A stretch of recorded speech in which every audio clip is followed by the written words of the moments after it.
2018 সালে ইসলামী আন্দোলন বাংলাদেশ নয়, বরং বিএনপি সহ অনেকগুলো রাজনৈতিক দলই কিন্তু নির্বাচনে গিয়েছিল। বরং অন্য সব রাজনৈতিক দল নির্বাচন বর্জন করলেও বিএনপি কিন্তু 6 জন এমপি নিয়ে সংসদেও গেছেন। ওই 6 জনের বিনিময়ে বোনাস হিসাবে যে একজন নারী নেত্রী পাওয়া যায়, সেই জাতির অভিশাপ রুমিন ফারহানাও কিন্তু তখন সংসদে পর্যন্ত গিয়েছিলেন। এখানে আমাদের শিবিরের প্রার্থী আছেন, তিনি বললেন তারা খুবই ইনক্লুসিভ। হ্যাঁ, চমৎকার ইনক্লুসিভ।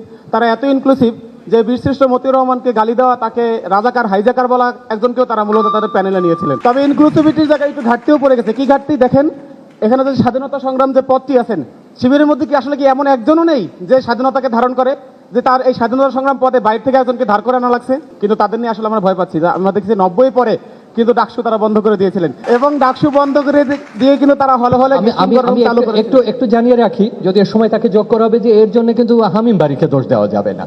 মানে 90 পরে ডাকসু অনেক কারণে বন্ধ ছিল, এটা আমার নোট দেওয়া উচিত। আপনি বলুন। যে কেউ যখন জানে যে আমার সংগঠন ডাকসু বন্ধ করেছে এবং আমার সংগঠন দেশরুম গণরুমের উদ্যোক্তা, সেই সংগঠন করে কিভাবে, সেটা আমার আসলে মাথায় আসে না। যে আসলে সারা বছর অ্যাপলিটিক্যাল ছিল, ডাকসুতে দেখে হঠাৎ করে ডিম ফুটে মাঠে এসেছেন, ডাকসুর পরও সে যে আবার ঠিক ডিমের ভিতরে ঢুকে যাবেন না, এর আসলে কোনো গ্যারান্টি নেই।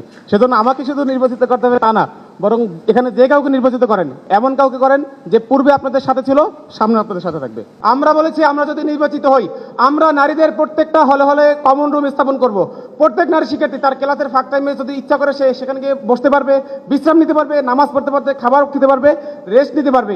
এবং যদি তার মনে চায় পরীক্ষার আগের রাতে মিরপুর থেকে উত্তরা থেকে 2 ঘন্টা জার্নি করে না, বরং পরীক্ষার আগের রাতে প্রশাসনের অনুমতি নিয়ে সে চাইলে হলে এক রাত অবস্থান করে পরীক্ষার প্রস্তুতি নিতে পারবে। আমি দেখি বিশ্ববিদ্যালয়ের প্রক্রিয়াল টিম ঠিক মতো এখানে ভবঘুরে তারা করে, মাদকসেবী তারা করে, তাদেরকে এখান থেকে বের করতে পারে না। আমি দেখি বিশ্ববিদ্যালয়ের প্রশাসন তার নিয়োগকৃত 26 জন যে পাহারাদার আছে তাদেরকে বিশ্ববিদ্যালয়ের গেটগুলোতে বসাতে পারে না, যার কারণে বিশ্ববিদ্যালয় হয় গুলিস্তান, বিশ্ববিদ্যালয়ে ঢোকে বাস ট্রাক সবকিছু। আমি বলেছি আমি যদি নির্বাচিত হই তাহলে বিশ্ববিদ্যালয়ের প্রশাসনকে, কর্মকর্তা কর্মচারীকে এটা করতে বাধ্য করব, তাদের দায়িত্ব পালনে আমি তাদেরকে বাধ্য করব। আসসালামু আলাইকুম রহমতুল্লাহ। ডাকসুর জিএস পদে নির্বাচিত হলে আমি কি করব? এই করার দায়িত্বটি শুধু আমার না, বরং শিক্ষার্থীরা কি চায় যে আমার কি করা উচিত, তারই ভিত্তিতে আমি নির্ধারণ করেছি আমি মূলত কি করব। আমাদের ডাকসুর প্রস্তুতির শুরুতে আমরা রিসার্চ করেছি, গবেষণা করেছি, শিক্ষার্থীদের মধ্য থেকে তথ্য জানার চেষ্টা করেছি যে শিক্ষার্থীদের আসলে কি কি জিনিস দরকার। সেখান থেকে কয়েকটা বিষয় আমরা খুঁজে পেয়েছি যে তাদের মূল সমস্যাগুলো কোথায়।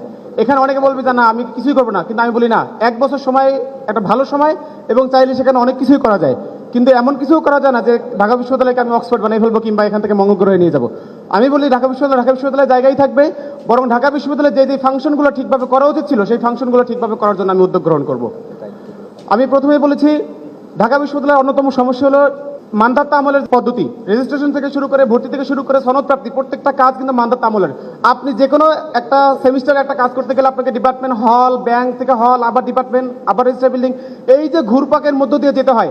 আমি বলেছি আমি যদি নির্বাচিত হই আমি 1 বছরের মধ্যে এটা নিশ্চিত করার চেষ্টা করব প্রত্যেক শিক্ষার্থী সকল রেজিস্ট্রেশন কার্যক্রম, সনদ প্রাপ্তি সকল কার্যক্রম সে ঘরে বসে বসে অনলাইনে মোবাইলের মধ্যে করতে পারবে ইনশাআল্লাহ। দ্বিতীয়ত বলেছি ঢাকা বিশ্ববিদ্যালয়ের সমস্যাগুলোর মধ্যে অন্যতম সমস্যা ঢাকা বিশ্ববিদ্যালয়ের প্রশাসন মূলত এখানে দুর্বল। আপনি দেখেন হলগুলোতে দখল করে কোনো ছাত্র সংগঠন, সেখানে ছাত্র সংগঠনের থেকেও বেশি দায় থাকে মূলত হল প্রশাসনের, কারণ হল প্রশাসন ওই হলকে ঠিকভাবে নিয়ন্ত্রণ করতে পারে না। আমি দেখি বিশ্ববিদ্যালয়ের প্রক্রিয়াল টিম ঠিক মতো এখানে ভবঘুরে তারা করে, মাদকসেবী তারা করে, তাদেরকে এখান থেকে বের করতে পারে না। আমি দেখি বিশ্ববিদ্যালয়ের প্রশাসন তার নিয়োগকৃত 26 জন যে পাহারাদার আছে তাদেরকে বিশ্ববিদ্যালয়ের গেটগুলোতে বসাতে পারে না, যার কারণে বিশ্ববিদ্যালয় হয় গুলিস্তান, বিশ্ববিদ্যালয়ে ঢোকে বাস ট্রাক সবকিছু।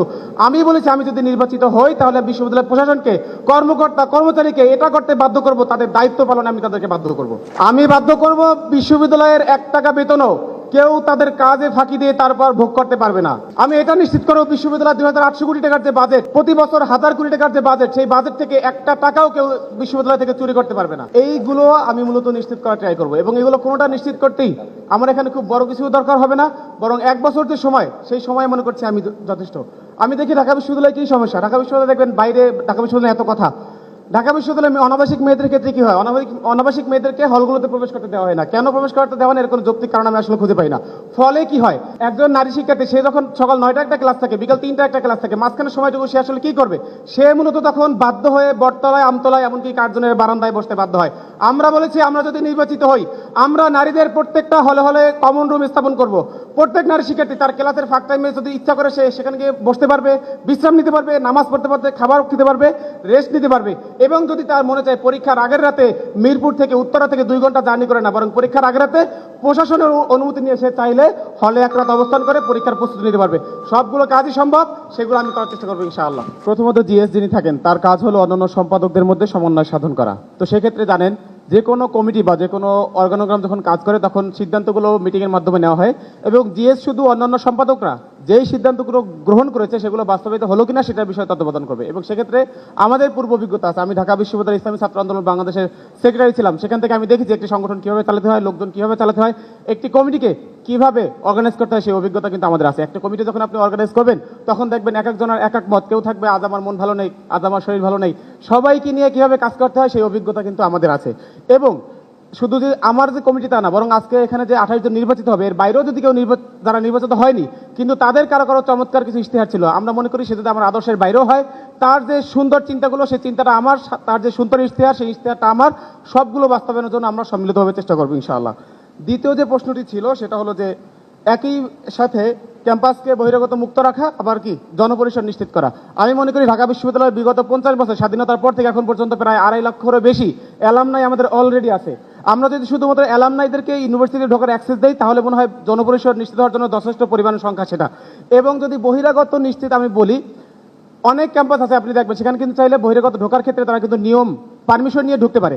আমার যদি ইউনিভার্সিটির অ্যাক্সেস গেটগুলো যদি আমরা নিয়মিত পাহারা থাকে, ইচ্ছে করলেই ঢুকে যাবে এমনটা যদি বন্ধ করা যায়, এবং মাদকাসক্ত যারা যারা এখানে থাকে তাদেরকে যদি এখান থেকে নিয়মিত বের করে দেওয়া হয়, যদি প্রক্রিয়াল টিম যদি ঠিকমতো কাজ করে, অ্যালামনাইদের যদি ওপেন অ্যাক্সেস দেওয়া হয়, অ্যালামনাই ছাড়া অন্য যারা আছে তাদেরকে যদি অনুমতি সাপেক্ষে অ্যাক্সেস দেওয়া হয়, আমার কাছে মনে হয় একই সাথে এটা বহিরাগত মুক্ত ক্যাম্পাসও নিশ্চিত করা যাবে এবং একই সাথে একটি জনপরিসর নিশ্চিত করা যাবে। অনেক একটা গুজব আছে যে ঢাকা বিশ্ববিদ্যালয়ের রাস্তা নাকি সিটি কর্পোরেশন। আমি বলি ঢাকা বিশ্ববিদ্যালয়ের বালিও রাস্তার, ঢাকা বিশ্ববিদ্যালয়ের গাছ ও রাস্তার, ঢাকা বিশ্ববিদ্যালয়ের প্রতি ইঞ্চি মাটি রাস্তার, ঢাকা ইউনিভার্সিটির প্রতিটি রাস্তাও ঢাকা বিশ্ববিদ্যালয়ের। তো সেক্ষেত্রে আমি বলবো ঢাকা বিশ্ববিদ্যালয়ের মধ্যে অন্য কারো কোনো সম্পত্তি নাই, পুরোটাই ঢাকা বিশ্ববিদ্যালয়ের, কোনো সিটি কর্পোরেশনের সম্পত্তি এখানে নেই। এখানে অনেকেই চমৎকার চমৎকার কথা বললেন, যেহেতু এটা ক্রসিং এর একটা অপশন হাতে এসেছে সেই জায়গা থেকে আমি বলতে চাই।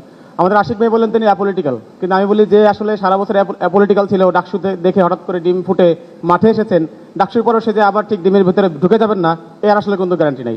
সেজন্য আমাকে শুধু নির্বাচিত করতে হবে তা না, বরং এখানে যে কাউকে নির্বাচিত করেন এমন কাউকে করেন যে পূর্বে আপনাদের সাথে ছিল, সামনে আপনাদের সাথে থাকবে।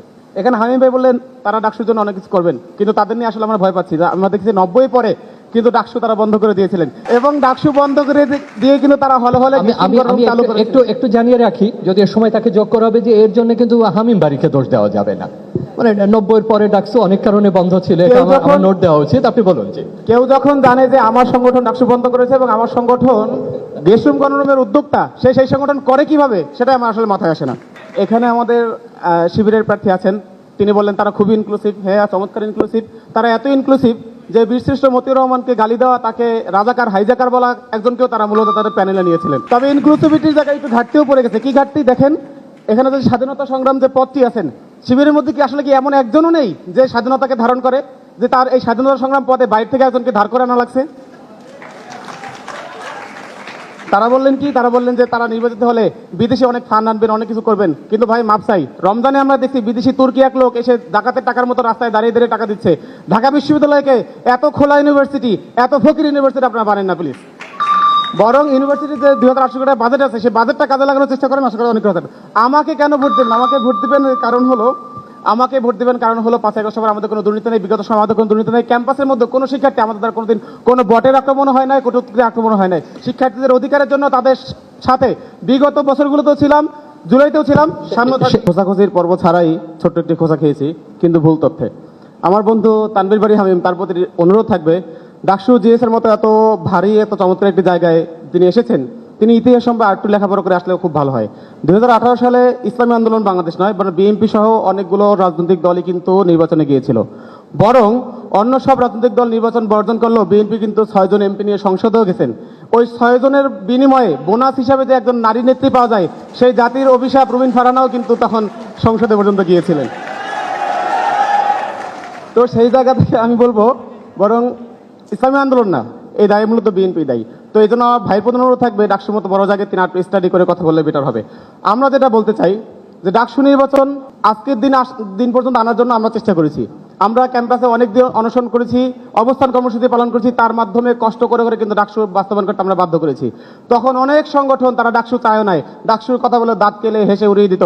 এখন তারা এসে অনেক বড় বড় কথা বলে, কিন্তু আমি বলি ডাকসু নিয়ে এসেছি আমরা, ডাকসুর অধিকার বাস্তবায়ন করেও ছাড়বো আমরা ইনশাআল্লাহ।